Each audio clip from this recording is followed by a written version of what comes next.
नमस्कार दोस्तों, आपके अपने YouTube channel be positive classes पर आपका हार्दिक स्वागत है। जैसा कि हम पढ़ रहे थे 12th क्लास एग्रीकल्चर का, जो पिछले वीडियो में हमने देखा था कि मृदा उर्वरता और उत्पादकता के बारे में हमने अध्ययन किया था। मृदा उर्वरता एवं उत्पादकता के बारे में हमने मृदा उर्वरता जो प्रभावित करने वाले कारक थे उनमें कृत्रिम कारक और प्राकृतिक कारक दोनों के बारे में अध्ययन कर लिया था हमने पिछले जो भी वीडियो पढ़े थे। देखो, मृदा उर्वरता एवं उत्पादकता, मृदा उर्वरता एवं उत्पादकता, मृदा उर्वरता के बारे में हमने परिभाषा पढ़ ली थी। इसके बाद में इसको प्रभावित करने वाले कारक दो प्रकार के थे, एक तो प्राकृतिक और एक कौन सा था, कृत्रिम। प्राकृतिक और कृत्रिम कारक थे, ठीक है। इसके बाद में हमने अध्ययन कर लिया था, इसके बारे में हम पढ़ रहे थे मृदा उत्पादकता। क्या आएगा अगला टॉपिक, मृदा उत्पादकता।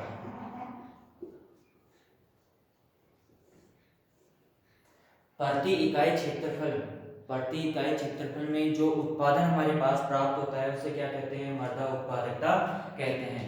तो यहाँ पे लिख सकते हैं प्रति इकाई क्षेत्रफल में जो उत्पादन प्राप्त होता है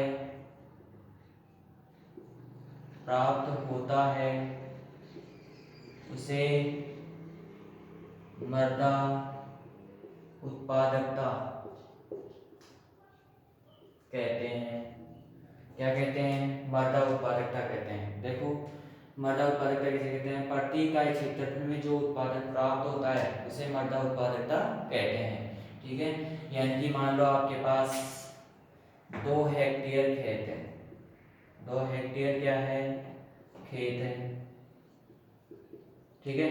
2 हेक्टेयर खेत है, इसके अंदर मान लो 20 क्विंटल गेहूं उत्पादित हुआ है। कितने क्विंटल, 20 क्विंटल। 20 क्विंटल गेहूं उत्पादन हुआ है, तो इसका मतलब क्या हो गया, इसकी उत्पादकता क्या हो गई, 10 क्विंटल प्रति हेक्टेयर उत्पादकता हो गई। 10 क्विंटल प्रति हेक्टेयर उत्पादकता प्राप्त हो गई। क्या हो गई, 10 क्विंटल प्रति हेक्टेयर उत्पादकता प्राप्त हो गई। यदि मान लो यही 2 हेक्टेयर खेत दूसरे किसान के पास है, उसकी 30 क्विंटल गेहूं उत्पादित हुई, ये तो क्या हो गया, उत्पादन हो गया। और इसी को हम देखें तो ये क्या हो जाएगा, 15 क्विंटल प्रति हेक्टेयर उत्पादकता प्राप्त हुई। इसको क्या प्राप्त हुई, उत्पादकता प्राप्त हुई। तो देखो, उत्पादकता इसी किसान के पास 10 क्विंटल उत्पादकता आई, इसकी कितनी आई, 15 क्विंटल उत्पादकता आई, ठीक है। तो यहाँ पे 2 हेक्टेयर में 15 क्विंटल प्रति हेक्टेयर और यहाँ पे 10 क्विंटल प्रति हेक्टेयर, उत्पादकता अलग अलग हो गई। उत्पादकता अलग अलग हो गई, तो यहाँ पे हम बात करते हैं कि इस किसान के पास तो ऐसा क्या था कि 10 क्विंटल उत्पादन हुआ, इस किसान के पास ऐसा क्या था कि इसके अंदर तो मृदा उर्वरता, जो इस किसान वाला खेत था इसमें तो मृदा उर्वरता क्या थी, अधिक थी, मृदा उर्वरता अधिक थी, जबकि इसके पास कम, अधिक इसके पास क्या थी, अधिक, और इसके पास कम। मृदा उर्वरता क्या थी, कम, और इसके पास क्या थी, अधिक थी। इसलिए मृदा उर्वरता अधिक होगी तो क्या होगा, उत्पादकता अधिक होगी, नहीं होगी, ठीक है। तो इस प्रकार से, तो इसको हम जो लेते हैं क्षेत्रफल में जो उत्पादन प्राप्त होता है, अब इस चीज को हम यहाँ पे लिख सकते हैं क्विंटल, या क्या कह सकते हैं इसको, रुपयों में। रुपयों में क्या कर सकते हैं, इसको माप सकते हैं, रुपयों में क्या कर सकते हैं, इसको माप सकते हैं। प्रति इकाई क्षेत्रफल में जो उत्पादन प्राप्त होता है उसे मृदा उत्पादकता कहते हैं, और इसको किस में माप सकते हैं, रुपयों या क्विंटल में माप सकते हैं, ठीक है। अब देखो इसके अंदर, अब हम बात करते हैं इसके अंदर मृदा उत्पादकता को प्रभावित करने वाले कारक। मृदा उत्पादकता को प्रभावित करने वाले कारक, या डायरेक्ट लिख लो यहाँ पे, प्रभावित करने वाले कारक, प्रभावित करने वाले कारक। ठीक है, तो यहाँ पे हम बात करते हैं कि प्रभावित करने वाले कारक कौन कौन से हो सकते हैं। तो पहला तो आता है इसके अंदर, सबसे पहला है मृदा उर्वरता। इसमें प्राकृतिक और कृत्रिम कारक नहीं है, इसमें सेम ही है सारे, क्योंकि प्राकृतिक कारक तो किस में काम करते हैं, मृदा उर्वरता में काम करते हैं, इसमें नहीं कर सकते। प्राकृतिक कारक है, मान लो मृदा उर्वरता कम है तो उसका क्या हो जाएगा, प्राकृतिक कारक किसके ऊपर, मृदा उर्वरता के ऊपर प्रभावित करता है, प्रभाव डालता है। यदि मृदा उर्वरता ही कम हो गई तो उत्पादकता ऑटोमेटिक कम हो जाएगी, क्योंकि ये क्या है, इसका मुख्य कारक है। तो यहाँ पे प्रभावित करने वाले कारकों में पहला है मृदा उर्वरता। ये क्या है, मृदा उत्पादकता का एक मुख्य कारक है। मृदा उर्वरता का क्या है, एक मुख्य कारक है। यह है मुख्य कारक है किसका, मृदा उत्पादकता का। किसका है, मृदा उत्पादकता का कारक है। मृदा उर्वरता यह मुख्य कारक है किसका, मृदा उत्पादकता का। ठीक है, यहाँ पे हम बात करते हैं कि जिन खेतों में मृदा उर्वरता ज्यादा होती है, जिन खेतों में मृदा उर्वरता ज्यादा होती है, उन मृदाओं की उत्पादकता क्या हो जाएगी, ज्यादा हो जाएगी। अभी हम उत्पादकता के बारे में बात की थी हमने, कि जैसे मान लो एक किसान है, उसके पास 2 हेक्टेयर खेत है, दूसरे किसान के पास 2 हेक्टेयर खेत है, या मान लो 3 हेक्टेयर खेत है या 4 हेक्टेयर खेत है, इसके पास 15 क्विंटल उत्पादन प्राप्त हुआ 2 हेक्टेयर में, और इसके पास 3 हेक्टेयर में 20 क्विंटल उत्पादन प्राप्त हुआ। कितना, 20 क्विंटल। तो यहाँ पे हम बात करते हैं तो इसका तो क्या हो जाएगा, लगभग 15 में 2 का भाग देंगे तो प्रति हेक्टेयर उत्पादन आ जाएगा, तो 7.5 क्विंटल प्रति हेक्टेयर। ये चीज समझ में आ रही है आपको। इसके बाद में हम बात करते हैं तो 20 क्विंटल में 3 का भाग देंगे तो कितना आ जाएगा, 6.66 क्विंटल प्रति हेक्टेयर। ठीक है, तो यहाँ पे तो 6 क्विंटल उत्पादन प्राप्त हो रहा है, यहाँ पे 7 क्विंटल उत्पादन प्राप्त हो रहा है। तो यहाँ पे इसकी मृदा उर्वरता क्या है, कम है। मृदा उर्वरता क्या है, कम है, इसीलिए तो क्या हो गई, इसकी उत्पादन क्षमता कम हो गई, उत्पादकता कम हो गई। इसकी हम बात करें तो यहाँ पे क्या है, इसकी अधिक है मृदा उर्वरता, क्या है, अधिक होने के कारण इसकी मृदा उर्वरता क्या होती है, ज्यादा होती है। ठीक है, तो इस प्रकार हम पता कर सकते हैं कि मृदा उर्वरता के बढ़ने पर उत्पादकता स्वतः ही बढ़े जाती है। मृदा उर्वरता के बढ़ने पर उत्पादकता स्वतः ही बढ़े जाती है। और मृदा उर्वरता के कम होने पर क्या होता है, मृदा उर्वरता के कम होने पर क्या होता है, उत्पादकता स्वतः ही कम हो जाती है। इसके बाद में यहाँ पे हमने बात करी है कि मृदा उर्वरता क्या है, मृदा उत्पादकता का मुख्य अंग है। क्या है, मुख्य अंग। यदि हम बात करते हैं कि मृदा की भौतिक दशा, इसका दूसरा कारक है मृदा की भौतिक दशा। अब मृदा की भौतिक दशा भी क्या करती है, उत्पादकता को प्रभावित करती है। भौतिक दशा का मतलब क्या, कि इसके अंदर मृदा के कणों का आकार। यहाँ पे हम बात करते हैं कि मृदा की भौतिक दशा, जो भौतिक दशा है, मान लो बलुई मृदा है। कौन सी मृदा है, बलुई मृदा है। और एक कौन सी है, काली मृदा है। कौन सी मृदा है, काली या कले मृदा है। ठीक है, तो इसके अंदर क्या होता है, बलुई मृदा होती है, उसके कण मोटे होते हैं। बलुई मृदा के कण क्या होते हैं, मोटे होते हैं। कण कैसे होते हैं, मोटे होते हैं। यदि हम बात करें इसके अंदर इसके काली मृदा या कले मृदा के कण होते हैं, वो कैसे होते हैं, महीन होते हैं। कैसे होते हैं, महीन। यदि हम बात करें यहाँ पे मोटे कण कैसे होते हैं, मोटे होते हैं। इसके कैसे होते हैं, महीन होते हैं। तो महीन कणों में क्या होता है, जल धारण क्षमता ज्यादा होती है, जीवाश्म पदार्थ की मात्रा ज्यादा होती है। किसकी मात्रा, जीवाश्म पदार्थ की मात्रा ज्यादा होती है, और जल धारण क्षमता ज्यादा होती है, पोषक तत्वों की मात्रा ज्यादा होती है। क्योंकि जीवाश्म पदार्थ की मात्रा ज्यादा होती है, जीवाश्म पदार्थ की मात्रा ज्यादा होती है तो ह्यूमस ह्यूमस का ज़्यादा निर्माण होता है, ह्यूमस का निर्माण होता है, जल धारण क्षमता बढ़ती है, जल धारण क्षमता बढ़ेगी तो इसका मतलब पोषक तत्वों का स्तर बढ़ेगा। ठीक है, इसी प्रकार हम मोटे कण वाले मृदा की जो बलुई मृदा है उसकी बात करें तो मोटे कण होने के कारण इसमें पहली बात तो इसके अंदर जीवाश्म पदार्थ की मात्रा क्या होती है, कम होती है। इसके कण दूर दूर बिखरी अवस्था में होते हैं ताकि जिससे हवा और जल के द्वारा क्या होता है, शरण होता है। क्या होता है, शरण होता है, मतलब इसका मृदा का अपने स्थान से हटना या टूटकर हटना क्या कहलाता है, इसका मृदा शरण कहलाता है। ठीक है, तो ये कण क्या होते हैं, एक स्थान से दूसरे स्थान पर चले जाते हैं, इसके साथ पोषक तत्व तथा अन्य कारक जो जीवाश्म पदार्थ है वो भी क्या होता है, उड़कर दूसरे स्थान पर चला जाता है। इस कारण इसकी मृदा उर्वरता क्या होती है, कम होती है। मृदा उर्वरता कम होती है, इसमें जीवाश्म पदार्थ की मात्रा कम होगी, जीवाश्म पदार्थ की मात्रा जल धारण क्षमता कम हो जाएगी और पोषक तत्वों की मात्रा स्वतः क्या हो जाएगी, कम हो जाएगी। तो मृदा के मोटे कण वाली जो मृदा होती है उसकी उत्पादकता क्या होती है, कम होती है, जबकि काली या कले मृदा जो महीन मृदा होती है उसकी मृदा उत्पादकता क्या होती है, ज्यादा होती है। तो ये क्या हो गई, इसकी मृदा की भौतिक दशा हो गई।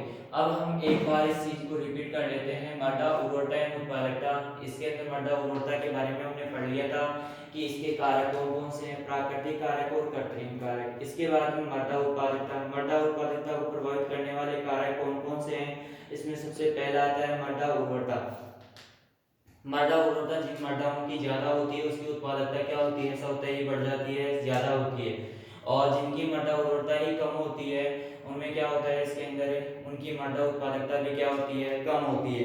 इसी प्रकार हम बात करें कि इसके अंदर मृदा की भौतिक दशा यदि बलुई मोटे कण वाली मृदा होती है तो उसके अंदर जल धारण क्षमता कम होती है, जीवाश्म पदार्थ की मात्रा कम होती है और पोषक तत्वों की मात्रा कम होने के कारण उसकी उत्पादकता क्या हो जाती है, कम हो जाती है। इसी प्रकार हम बात करें कि काली या कले मृदा जो महीन मृदा होती है उसमें जीवाश्म पदार्थ की मात्रा ज्यादा होती है, जल धारण क्षमता अधिक होती है और इससे क्या होता है, पोषक तत्वों की मात्रा बढ़ जाती है। अब इसके बाद में हम बात करें तो तीसरा पॉइंट है आपका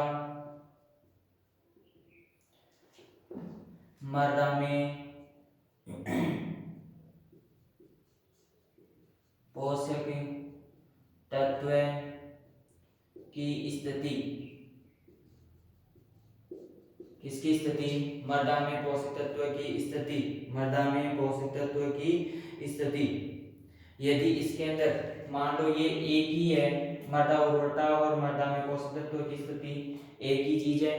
ठीक है, इसके बाद में यदि हम इसके अंदर पोषक तत्वों की मात्रा बढ़ाएंगे तो क्या हो जाएगा, मृदा उर्वरता बढ़ेगी। मृदा उर्वरता बढ़ेगी तो इसका मतलब क्या हो जाएगा, इसके अंदर मृदा उर्वरता बढ़ेगी तो उत्पादकता स्वतः ही क्या हो जाएगी, बढ़ जाएगी। तो इस टॉपिक को पढ़ने से कोई मतलब नहीं है। आगे हम बात करते हैं, तीसरा पॉइंट ले लेते हैं इसके अंदर।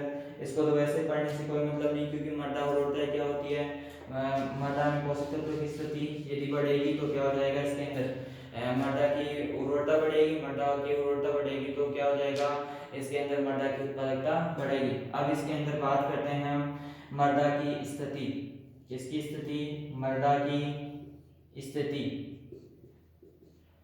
अब देखो यहाँ पे मृदा की स्थिति के बारे में बात करते हैं तो मृदा की स्थिति के अंदर हम बात करते हैं। सबसे पहले तो हमने मृदा की स्थिति के बारे में पहले ही पढ़ा था कि इसके अंदर यदि ऊबड़ खाबड़ भूमि है, क्या है, ऊबड़ खाबड़ भूमि, तो इसके अंदर हवा का टकराव ज्यादा होगा जिससे मृदा क्षरण होगा और इसी प्रकार जल का बहाव भी ज्यादा होगा। इस कारण मृदा ऊपर से बहकर नीचे वाले क्षेत्रों में जाकर एकत्रित हो जाएगी, यहाँ पे पोषक तत्वों की अधिकता हो जाएगी और यहाँ पे पोषक तत्वों की क्या हो जाएगी, कमी हो जाएगी। ठीक है, तो इस प्रकार यदि मृदा की स्थिति ऊबड़ खाबड़ है, मृदा की स्थिति क्या है, ऊबड़ खाबड़ है, तो क्या हो जाएगा, इसके अंदर मृदा की स्थिति ऊबड़ खाबड़ है तो क्या हो जाएगा, मृदा की उर्वरता क्या हो जाएगी, कम हो जाएगी। उर्वरता कम होगी तो क्या हो जाएगा, उत्पादकता भी क्या हो जाएगी, कम हो जाएगी। यदि समतल भूमि है तो समतल भूमि में इस प्रकार की समस्या उत्पन्न नहीं होती है तो क्या हो जाता है, इसके अंदर मृदा की स्थिति पोषक तत्वों का स्तर बना रहता है, जल धारण क्षमता बढ़ जाती है। इसके साथ साथ क्या होता है, इसमें मृदा की उर्वरता बढ़ती है। मृदा की उर्वरता बढ़ती है तो मृदा की क्या हो जाएगी, उर्वरता बढ़ती है तो उत्पादकता भी क्या हो जाएगी, बढ़ जाएगी। ठीक है, तो इस प्रकार से हमने 3 पॉइंट पढ़ लिया। अगला जो पॉइंट है यहीं पर लिख देता हूँ मैं, चौथा पॉइंट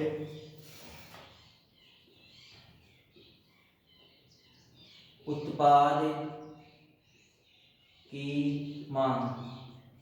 वैसे तो हम बात करें जो मृदा की स्थिति में जो इसमें कारक पड़े थे, कौन से प्राकृतिक कारक थे इसमें। मृदा की स्थिति थी, मृदा की स्थिति में ये मृदा उत्पादकता को प्रभावित करती है, और मृदा उत्पादकता किसको प्रभावित करती है, मृदा उर्वरता को प्रभावित करती है, और उत्पादकता मृदा उर्वरता किसको प्रभावित करती है, उत्पादकता को प्रभावित करती है। उत्पाद की मांग। अब मान लो आपके आसपास में जैसे मान लो टमाटर का खेत है, क्या है, टमाटर का खेत। अब टमाटर का खेत है तो वहां पे एक वर्ष तो क्या होता है, पहले वर्ष तो क्या होता है, भाव नहीं आता है, भाव नहीं आता है, नहीं आता है मतलब 1 रुपए किलो 2 रुपए किलो टमाटर बिकता है। दूसरे वर्ष क्या होता है कि टमाटर के भाव आ जाते हैं, और भाव आ गए इसका मतलब क्या हो जाएगा, इसके अंदर आ जाते हैं, मान लो 10 रुपए किलो आ गए, यहाँ पे 1 रुपए किलो, 1 रुपए पर केजी, और यहाँ पे 10 रुपए पर केजी हो गया। अब मान लो यहाँ पे 100 किलो टमाटर बेचे इसने, तो कितने रुपए के हो गए, 100 रुपए के हो गए। कितने रुपए के हो गए, 100 रुपए के। और दूसरे वर्ष भाव आ गया कितने का, 10 रुपए केजी, तो 10 इंटू क्या हो जाएगा, 100 केजी टमाटर बेचे तो कितने के हो गए, 1000 रुपए के हो गए। तो सीधे सीधे लगभग 10 गुना आई बढ़ेगी। इस वर्ष क्या हुआ, इस वर्ष इसकी मांग कम थी और उत्पादन क्या था, उत्पादन ज्यादा और मांग कम। उत्पादन तो ज्यादा और मांग क्या थी, कम थी, मांग क्या थी, कम थी। अब मांग कम थी तो इसका मतलब है बाजार में टमाटर तो दिख गए लेकिन खरीदने वाले कम थे, तो इस वजह से क्या हो गया कि ये भाव नहीं आया। यहाँ पे क्या पढ़ रहे हैं, उत्पाद की मांग। अब यहाँ पे दूसरे वर्ष क्या हुआ, उत्पादन तो क्या हो गया, कम, उत्पादन क्या हो गया, कम, और भाव ऑटोमेटिकली क्या हो गया, बढ़ गया। कोई भी चीज जब मिलती कम है तो उसके दाम क्या होते हैं, जो भाव होते हैं वो बढ़ जाते हैं, दाम क्या होते हैं, भाव बढ़ जाते हैं। और इसका क्या होता है, उत्पादन क्या हो जाता है, कम हो जाता है। जब कोई चीज कम मिलती है तो उसको हम महंगे पैसों में खरीदना पसंद करते हैं। तो ये क्या है, यानी कि बाजार में मांग बढ़ी तो रेट बढ़ गई, रेट बढ़ी तो क्या हुआ, उत्पादन बढ़ा, उत्पादकता बढ़ी। यानी कि मान लो 100 रुपए आए एक हेक्टेयर में, यहाँ पे 1000 रुपए आए, अंतर आया नहीं है, तो उत्पादकता बढ़ी नहीं बढ़ी, बढ़ गई। इसी स्थिति पर हम उत्पादकता किस मापते हैं, या तो क्विंटल प्रति हेक्टेयर या क्विंटल में, या फिर मापते हैं किसमें, पैसों में, रुपयों में मापते हैं। तो यहाँ पे हम पैसों में माप रहे हैं तो पैसों में 100 रुपए बिके पहले प्रथम वर्ष तो, और दूसरे वर्ष जैसे मांग बढ़ी तो क्या हो गया इसका। और इसी प्रकार हम एक एग्जांपल और ले लेते हैं यहीं पे, जैसे बाजार से आप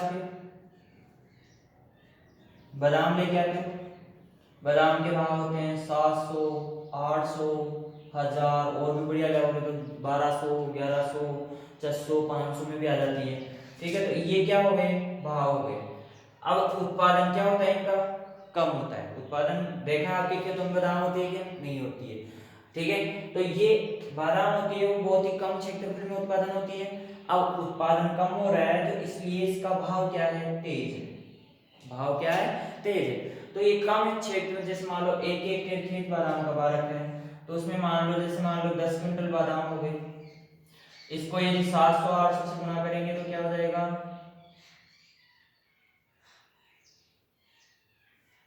700 800 से गुना करेंगे तो क्या हो जाएगा, इसका 2 0 ये 10 से गुना करेंगे तो क्या हो जाएगा, 8000।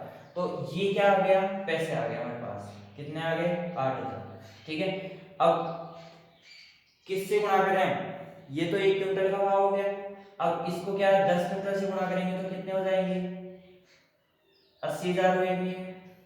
अब ये 1 क्विंटल का भाव है, कितने क्विंटल का, 10 क्विंटल। अब 80,000। यदि हम गेहूं की बुआई करते हैं, 10 क्विंटल गेहूं है हमारे पास, भाव कितने का, 2000 का, कितने हजार का, 20,000। अब यही एक एक खेत में गेहूं था, एक एक खेत में क्या था, बादाम थी। तो यहाँ पे क्या हो गया, 80,000 रुपए हो गए, और यहाँ पे क्या उत्पादन हुआ, 20,000 रुपए। तो ये अंतर क्यों हो, ये क्या है, उत्पादकता है हमारे पास। अब इस एक हेक्टेयर खेत है, एक हेक्टेयर खेत ये है, इसमें तो क्या है, मांग कम है उत्पादन ज्यादा है, इसमें क्या है, उत्पादन कम है मांग ज्यादा है, इसलिए इसके भाव ज्यादा है तो उत्पादकता क्या होती है, स्वतः बढ़ जाती है। ठीक है, तो इस चीज से आपको समझ में आ गया होगा। ठीक है, और अभी जैसे बात कर लेते हैं, अभी जो सब्जियों के हाल है वो बहुत ही बुरे हाल है। यदि अभी बाजार में मांग कम है, क्यों, क्योंकि जनसंख्या क्या है, हो गई, कम हो गई, तो जैसे मान लो जयपुर में रहने वाले लोग थे वो पलायन कर रहे हैं, जो मजदूर थे वो पलायन कर रहे थे इस महामारी के कारण। अब ये पलायन कर रहे हैं तो जयपुर में कम लोगों की संख्या रहेगी। अब जयपुर में जैसे मान लो यहाँ के आसपास के ग्रामीण इलाकों से सब्जियां जाती है तो उसके भाव बहुत ही कम मिल पाते हैं, क्यों, क्योंकि मांग क्या हो गई, कम, मांग कम हो गई और उत्पादन क्या हो गया, उत्पादन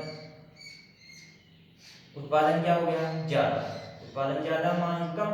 अब यदि मांग बढ़ जाती है, मांग क्या हो जाती है, बढ़ जाती है, तो क्या हो जाएगा, भाव बढ़ जाएंगे, क्या बढ़ जाएंगे, भाव, क्यों, क्योंकि उत्पादन तो उतना ही हो रहा है जितना था। अब उत्पादन कम हो जाएगा और मांग बढ़ जाएगी, और मांग बढ़ गई उत्पादन कम हो गया तो इसका मतलब भाव बढ़ेंगे, भाव बढ़ेंगे तो उत्पादकता क्या हो जाएगी, स्वतः ही बढ़ जाएगी। तो ये चीज समझ में आई या नहीं आई आपको। तो उत्पाद की मांग, उत्पाद की मांग जैसे मान लो कोई भी उत्पाद है हमारे पास, कोई भी चीज है हमारे पास, यदि उसकी मांग बढ़ती है, यदि उसकी मांग बढ़ती है तो क्या होता है, उसके अंदर एक उसकी उत्पादकता स्वतः ही बढ़ जाती है। क्यों बढ़ जाती है ये आप लोगों को समझ में आ गया होगा। इसके बाद में है कि इसके अंदर जो भी चीजें हैं, मादा उत्पादकता की मांग, अब मान लो किसी क्षेत्र में क्या होता है, उत्पादन कम होता है और क्या होता है, मांग ज्यादा होती है तो उत्पादकता स्वतः ही बढ़ जाएगी। और किसी क्षेत्र में मांग कम होती है, मांग कम होती है और उत्पादन बढ़ता है तो क्या हो जाता है, भाव ऑटोमेटिक कम हो जाता है, जिससे उत्पादकता क्या हो जाती है, कम हो जाती है। अब आगे है 5वां पॉइंट है यातायात के साधन।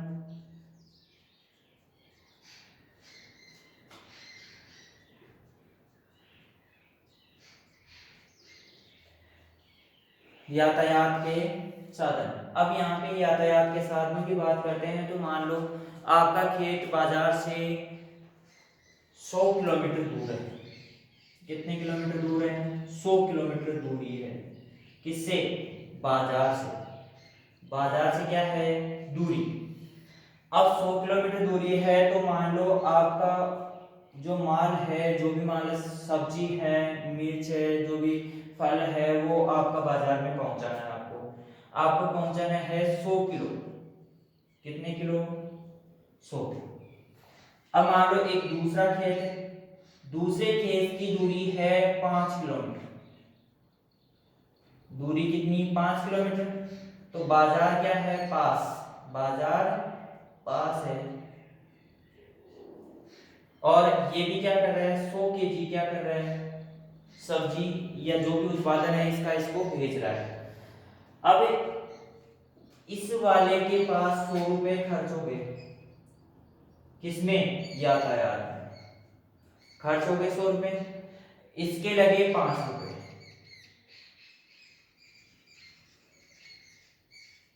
कितने खर्च हुए, 5 रुपए, इसके हो गए 100 रुपए।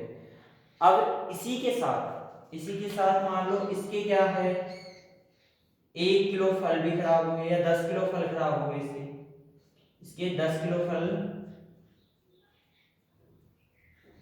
खराब, बचे कितने, 90 केजी। मान लो इसका भाव मिला इसको 10 रुपए किलो, तो 900 रुपए हो गए, 900 रुपए में 100 रुपए खर्चा हो गया, कितने बचे, 800 रुपए, कितने रुपए बचे, 800। अब ये भी क्या कर रहा है, सब्जी लेके आ रहा है, सॉरी फल लेके आ रहा है, कितने का खर्च, 100 केजी, 100 केजी है, भाव कितने का मिलेगा इसको, 10 का, कितने हो गए, 1000 रुपए। इसमें से खर्चा कितने का हुआ है, 5 रुपए का, कितने बच गए, 995 रुपए। अब एक चीज, और यहाँ पे 10 केजी जो फल खराब हुए थे, कितने किलोमीटर दूरी से, 100 किलोमीटर दूरी से लेके आ रहा है कोई, फल खराब हो गए 10 किलोग्राम, अब इसके फल खराब होंगे क्या 10 किलोग्राम? नहीं होंगे, क्योंकि ये पास ही है, आराम से धीरे धीरे पहुंचाएगा आसानी से और जल्दी पहुंचाएगा, इससे भाव भी ज्यादा मिलेंगे इसको, क्योंकि इसकी ताजा रहेगी, इसको पहले दिन तोड़कर भेजना पड़ेगा। ठीक है, 100 किलोमीटर ऐसे थोड़ी है कि 10 मिनट में पार कर देंगे या 20 मिनट में पार कर देंगे। ठीक है, तो काफी टाइम लगता है 100 किलोमीटर पार करने में, और फल है तो इसका मतलब धीरे धीरे लाना पड़ेगा, फल ज्यादा खराब होने का डर रहता है। तो 10 किलो तो फल खराब हो गए इसके तो 800 रुपए है, इसकी 1000 रुपए है, भाव सेम 10 रुपए किलो और इधर भी 10 रुपए किलो। फिर भी इसकी उत्पादकता तो क्या हो गई, इसकी उत्पादकता तो क्या हो गई 995 रुपए, और इसकी उत्पादकता कितनी हुई 800 रुपए। तो यहाँ पे हम बात करते हैं इसके अंदर कि यातायात के साधन, यानी कि यदि यातायात के साधन अच्छे से उपलब्ध है तो दूरी पर होना चाहिए, ठीक है, फिर भी, लेकिन फिर भी क्या हो रहा है इसके अंदर उत्पादकता क्या हो रही है, कम हो रही है, उत्पादकता क्या हो रही है, कम हो रही है। और यहाँ पे क्या हो रही है, उत्पादकता ऑटोमेटिकली बढ़ रही है, क्योंकि उत्पादकता को हम पैसों या क्विंटल में मापते हैं। तो यहाँ पे हम हमारे पास पैसे आ रहे हैं तो पैसों में माप लेते हैं, तो पैसों में 995 रुपए बच रहे हैं, इसके कितने बच रहे हैं 800 रुपए बच रहे हैं। तो यहाँ पे हम बात करते हैं कि इसकी उत्पादकता तो बढ़ जाती है, इसकी क्या होती है, कम हो जाती है। तो इसी प्रकार हम जो अगला पॉइंट है वो है अन्य कारक। ये चीज समझ में आ गई होगी आपको।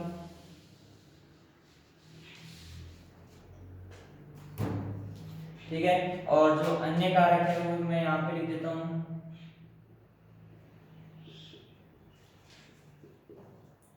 अन्य कारक।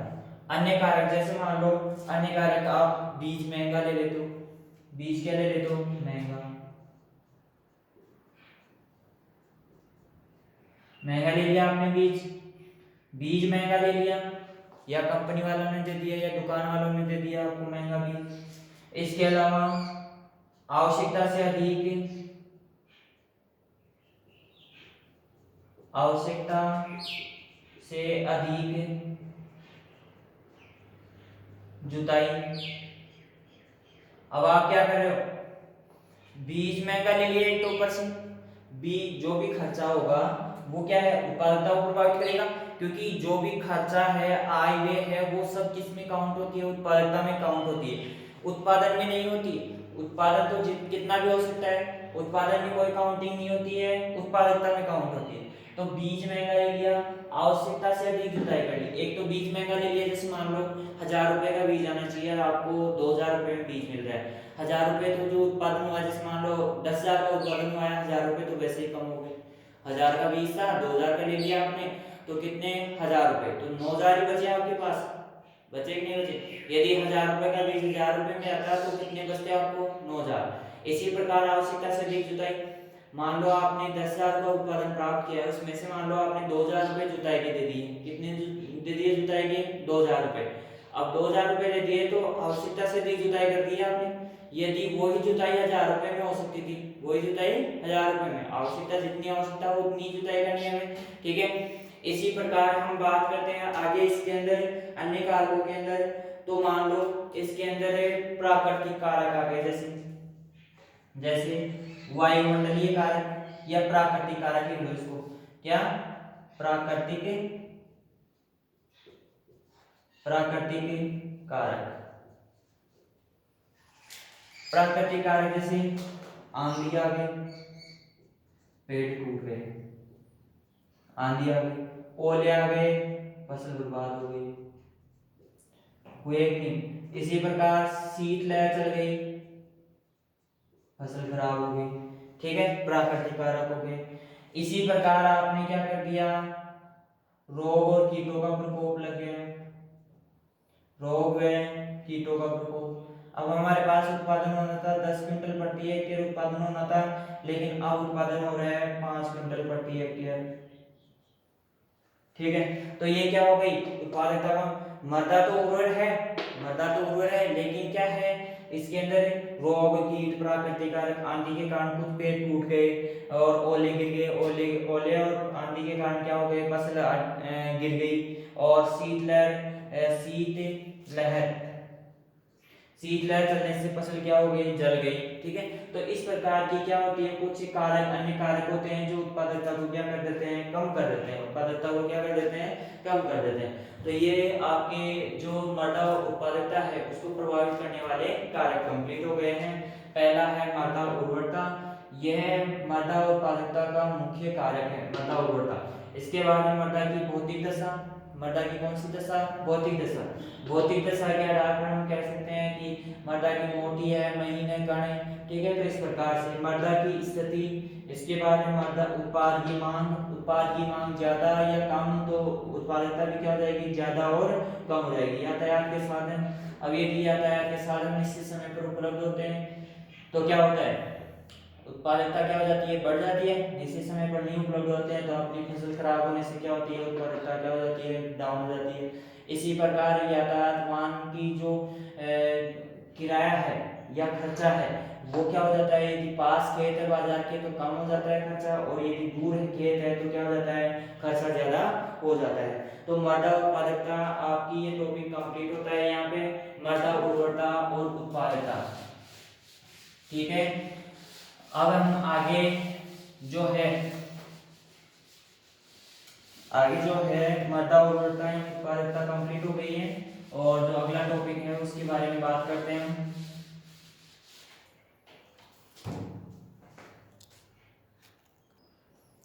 अगला जो टॉपिक है वो है आपका मृदा क्षरण।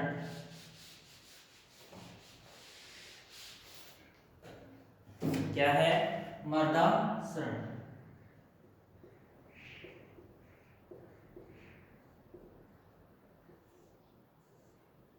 ठीक है, अब देखो मृदा क्षरण, मृदा क्षरण होता क्या है, यहाँ पे हम बात करते हैं मृदा क्षरण की। मृदा क्षरण है वह चीज है जिसके अंदर क्या होता है, मृदा अपने स्थान से पृथक हो जाती है, अलग हो जाती है और दूसरे स्थान पर जाकर गिर जाती है। ठीक है, जैसे मृदा क्षरण कहलाता है, जैसे हम बात करें कि यहाँ पर कुछ कण क्या होते, बंधे हुए थे, मृदा के कण कुछ क्या थे, बंधे हुए। अब हवा चलती है या पानी का बहाव आता है, तो पानी का बहाव आता है तो कुछ समय के लिए तो ये डटे रहते हैं यहाँ पे, और क्या होता है कुछ समय बाद में क्या होते हैं, एक एक कण टूट टूट कर क्या होता है, आगे निकलने लगता है। तो यहाँ से ये कण कहाँ पे चले गए, यहाँ पे आकर जमा हो गए, यहाँ पे आके क्या हो गए, जमा हो गए। अब यहाँ पे आके जमा हो गए तो यहाँ से पृथक होकर मृदा कणों का यहाँ पर पहुंचना, दूसरे स्थान पर पहुंचना क्या कहलाता है, मृदा क्षरण कहलाता है। ये चीज समझ में आई कि नहीं आई, यहाँ पे मृदा क्षरण। यहाँ पे हम परिभाषा लिख लेते हैं इसकी, मृदा के कणों का अपने स्थान से हटना, अपने स्थान से हटना मृदा क्षरण कहलाता है।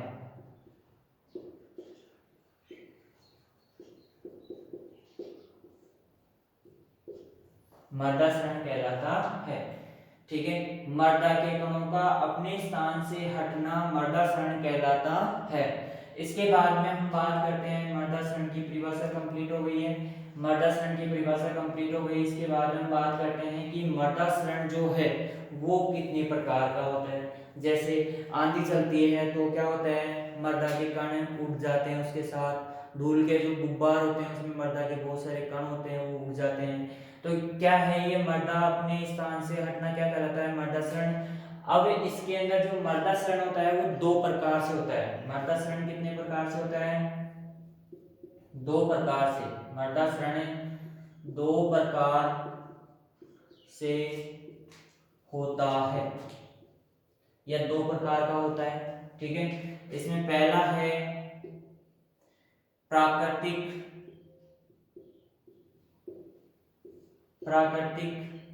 क्षरण। कौन सा है, प्राकृतिक क्षरण। और दूसरा है वो है त्वरित क्षरण। कौन सा है दूसरा, त्वरित क्षरण। देखो यहाँ पे प्राकृतिक जो शरण है, कौन सा शरण है? प्राकृतिक। प्राकृतिक शरण किसे कहते हैं? कि वह शरण जिसमें मर्दा के कण यानी कि मर्दा के ऊपर, ये मान लो मर्दा है, ये मान लो मर्दा है, मर्दा के ऊपर घास फूस उगा हुआ है, पेड़ लगे हुए हैं, पूरी मर्दा क्या है? ढकी हुई है। अब फिर भी क्या है कि वर्षा के कारण या हवा के कारण, वायु या वर्षा के कारण, वायु या वर्षा के कारण क्या होता है कि मर्दा कणों का अपने स्थान से हटना, मर्दा कणों का अपने स्थान से हटना क्या कहलाता है? प्राकृतिक शरण। कौन सा शरण कहलाता है? प्राकृतिक शरण कहलाता है।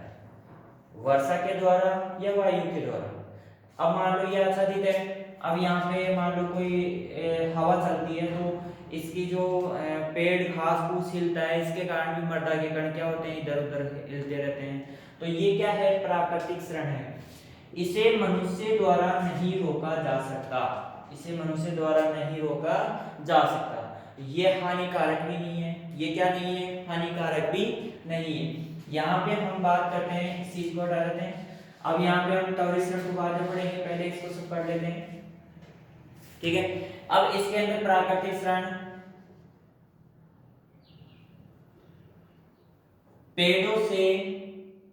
पेड़ों या घास से आच्छादित मर्दा जो वायु या वर्षा या जल के द्वारा अपने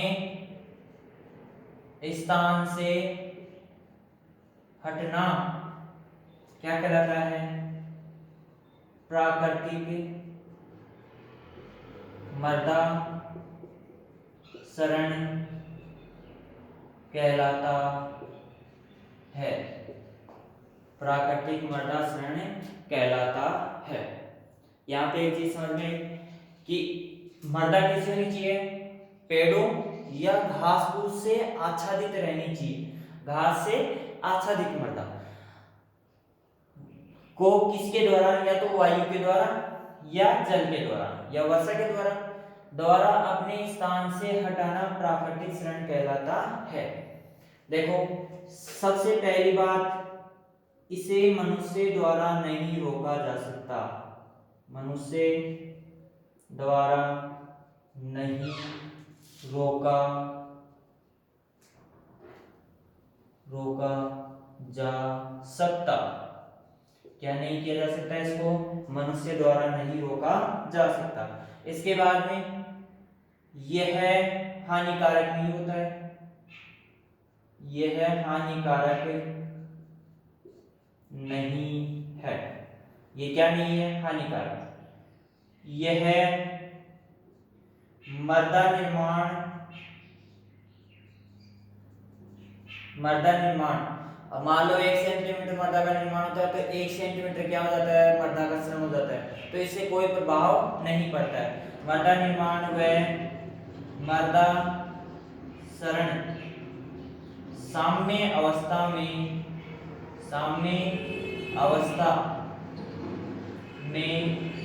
रहता है, साम्य अवस्था में रहता है। यानी कि मर्दा का निर्माण भी और मर्दा का शरण, यानी कि मान लो 1 सेंटीमीटर मर्दा उठकर दूसरे स्थान पर चली गई या दूसरी ओर खिसक गई तो 1 सेंटीमीटर मर्दा का क्या हो गया? निर्माण हो गया। 1 सेंटीमीटर मर्दा का शरण हुआ तो 1 सेंटीमीटर मर्दा का निर्माण हो गया। तो इससे कोई प्रभाव नहीं है, यह हानिकारक इसीलिए नहीं है, इसे मनुष्य द्वारा नहीं रोका जा सकता, यह हानिकारक नहीं है और मर्दा निर्माण और मर्दा शरण साम्य अवस्था में रहते हैं। ठीक है, तो ये प्राकृतिक शरण कंप्लीट हो गया है। ठीक है, आगे हम पढ़ेंगे त्वरित शरण। कौन सा शरण है? त्वरित शरण, और वो देखेंगे हम अगली क्लास में। ठीक है, धन्यवाद। आप इस वीडियो को ज़्यादा से ज़्यादा शेयर कीजिए, ज़्यादा से ज़्यादा शेयर करके आप अपने मित्रों और दोस्तों को लाभ पहुंचा सकते हो इसका। ठीक है, धन्यवाद।